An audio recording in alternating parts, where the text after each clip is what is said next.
the one trait that predicts success. What do you think that one trait is? You know, when I'm on stage, I always talk about resiliency, I talk about resourcefulness, and I talk about being relentless in your pursuit of your goals. Like one of my keynote talks that I do from stage, I'm a paid speaker, is the 3 R's: resiliency, resourcefulness, and being relentless in your pursuit of your life's goals. Well, that relentless piece is where this 1 degree of change comes in. Because if you are willing to kick that lever 1 more degree in your life, you're gonna achieve things that most others won't. And I wanna talk to you about that 1 more degree, that 1 more attempt at a sales call, that 1 more attempt at a set or a rep in the gym, that 1 more plate that you're gonna put on when you're working out, that 1 more mile that you're gonna run, that 1 more date night that you're gonna have, that 1 more time you're gonna say, I love you, that 1 more time when you fell on your ass and you're gonna get back up, that 1 more time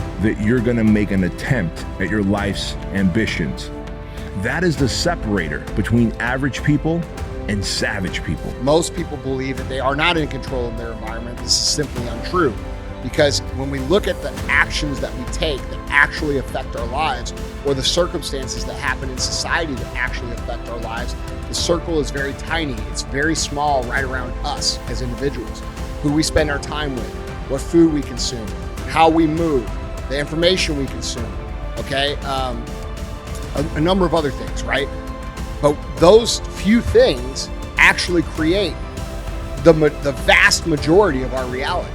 And the world doesn't want to allow us to understand that, because the world wants us to be weak, it wants us to be out of shape, it wants us to be sick, it wants us to be dependent on them as much as possible.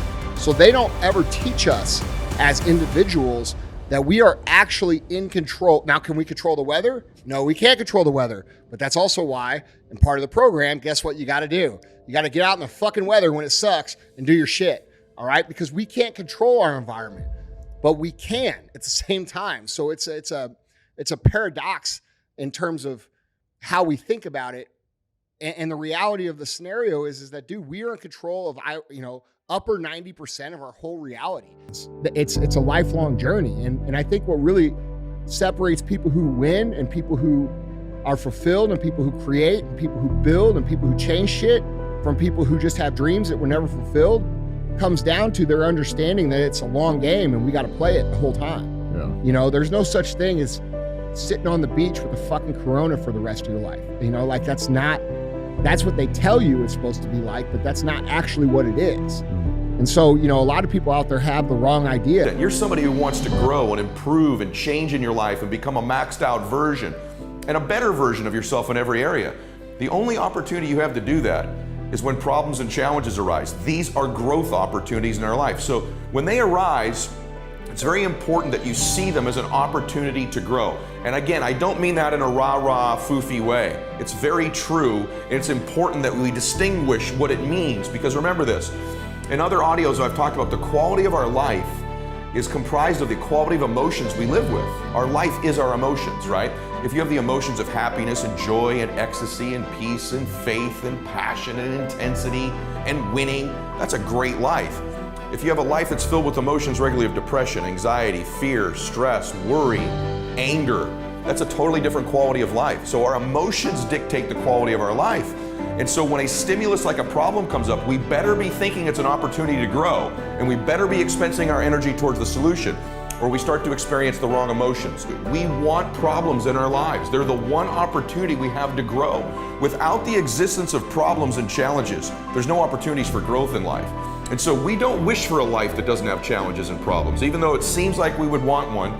Number one, you're always gonna have problems and challenges in life. So today is such a great day to begin to accept strategies and a formula and a mindset that'll help you do that.